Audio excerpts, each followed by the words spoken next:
A very good evening and welcome to this evening's edition of the YES101's Visual Radio for the Newsfirst team. I'm Dread Abdeen. We start off with a look at your headlines.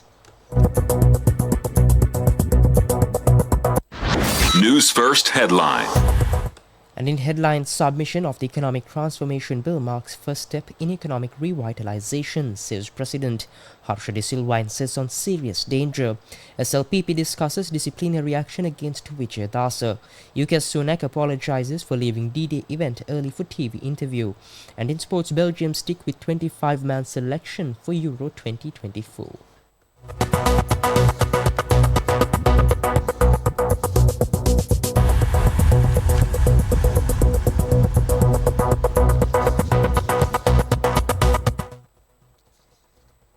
And in your top story this evening,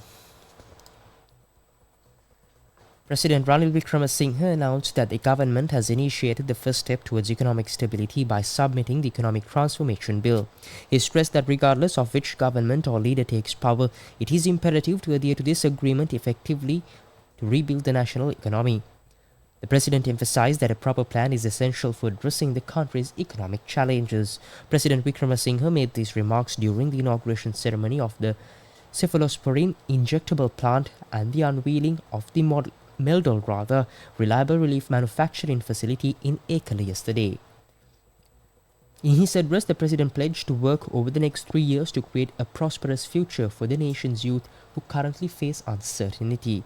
The President also expressed his gratitude to the Melwa Group for its substantial contributions to the national economy across various sectors, while he also highlighted that these projects have generated numerous job opportunities for the youth, significantly benefiting the country's workforce and the economic development.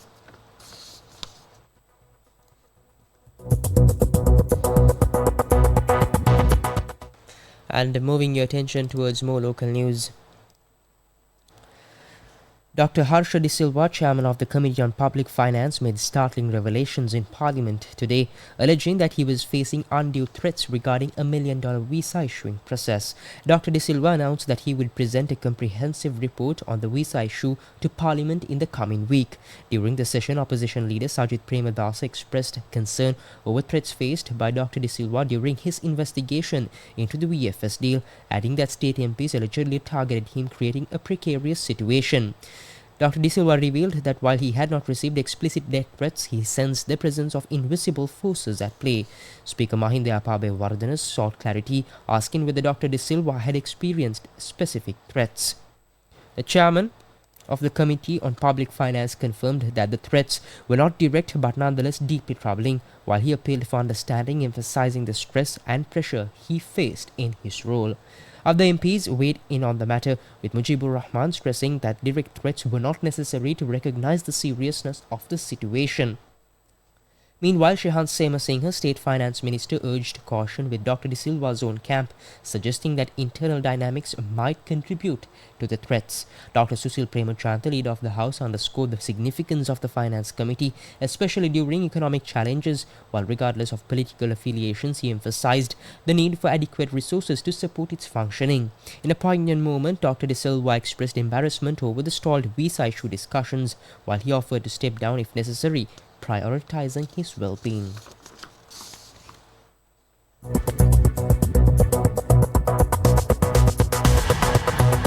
And also in more local news, the Executive Council and Politburo of the Sri Lanka Podu Jana Peramuna convened today to make a significant decision for the party.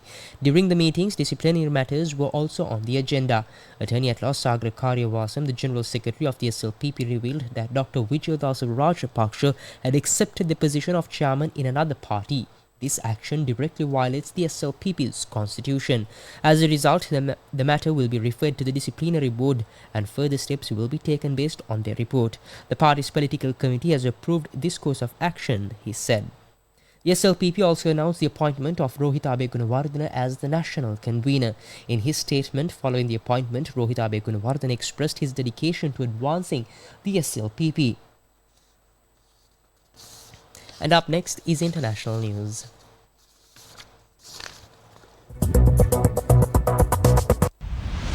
International news.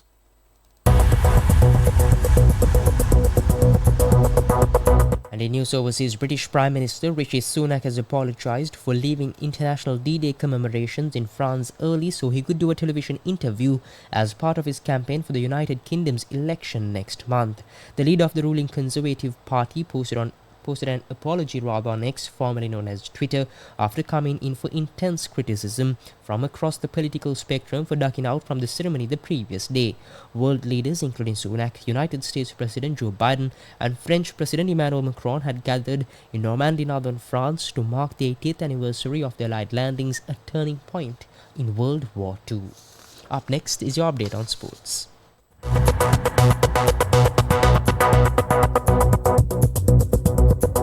Sports news.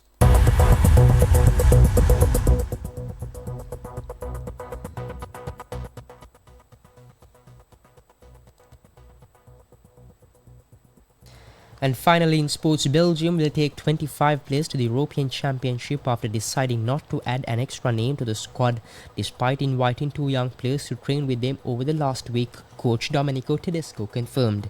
Belgium have already named 25 players, one less than the number allowed for the tournament in Germany, but invited Arne Angels and Mandela Keita to train with the squad this week, sparking speculation that one of them could be added by Friday's midnight deadline. But Tedesco confirmed neither would be going to the tournament.